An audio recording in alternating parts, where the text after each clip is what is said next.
రాష్ట్ర ప్రభుత్వం కాళేశ్వరం రిపోర్ట్ పై సిబిఐ దర్యాప్తు చేయించి చర్యలు తీసుకుని తమ చిత్తశుద్ధి నిరూపించుకోవాలంటున్నారు బీజేపీ ఎంపీ డి కరుణ. చర్యలు తీసుకోకపోతే కాళేశ్వరం అవినీతికి ప్రభుత్వం మద్దతు ఇచ్చినట్లుగానే భావించాల్సి ఉంటుందన్నారు.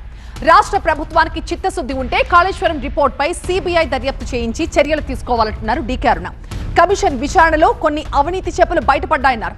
అవినీతిలో బాధ్యులపై చర్యలు తీసుకోవాలని, లేకపోతే కాళేశ్వరం అవినీతికి రాష్ట్ర ప్రభుత్వం మద్దతు ఇచ్చినట్లుగానే భావించాలన్నారు డికే అరుణ. రాష్ట్ర ప్రభుత్వానికి చిత్తశుద్ధి ఉంటే ఎంబడే ఈ రిపోర్టు పైన ఇమ్మీడియట్గా సిబిఐ ఎంక్వైరీ చేయించి దానిపైన ఖచ్చితంగా చర్యలు చేపట్టాలని చెప్పి మేము డిమాండ్ చేస్తున్నాం. గతం నుంచి కూడా డిమాండ్ చేస్తూ ఉన్నాం. అధికారంలో కాంగ్రెస్ ప్రభుత్వం రాకముందు నుంచి కూడా భారతీయ జనతా పార్టీ డిమాండ్ చేస్తుంది. కాళేశ్వరంలో పెద్ద ఎత్తున అవినీతి జరిగింది. పెద్ద ఎత్తున దాంట్లో చాలా పెద్ద ఎత్తున అవినీతి జరగడంతో పాటు కోట్లాది రూపాయలు డిజైన్ల మార్పు పేరు మీద అంచనాలను పెంచి దోచుకుందనని పదే పదే చెప్తూ వచ్చినాము.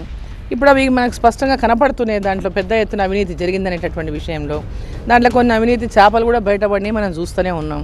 సో ఖచ్చితంగా ఈ రాష్ట్ర ప్రభుత్వానికి చిత్తశుద్ధి ఉంటే, వాళ్ళకి లోపాయికారి ఒప్పందం టీఆర్ఎస్ పార్టీతో బీఆర్ఎస్ పార్టీతో లేకుంటే ఇమీడియట్గా కాళేశ్వరం మీద వచ్చినటువంటి రిపోర్ట్ పైన కానీ, కాళేశ్వరం మీద ఇంకా రావాల్సినటువంటి రిపోర్ట్ల పైన కానీ వాళ్ళకి చిత్తశుద్ధి ఉంటే ఇమీడియట్గా దాని మీద చర్యలు తీసుకోవడానికి రాష్ట్ర ప్రభుత్వం ఉపక్రమించాలని నేను డిమాండ్ చేస్తున్నాను.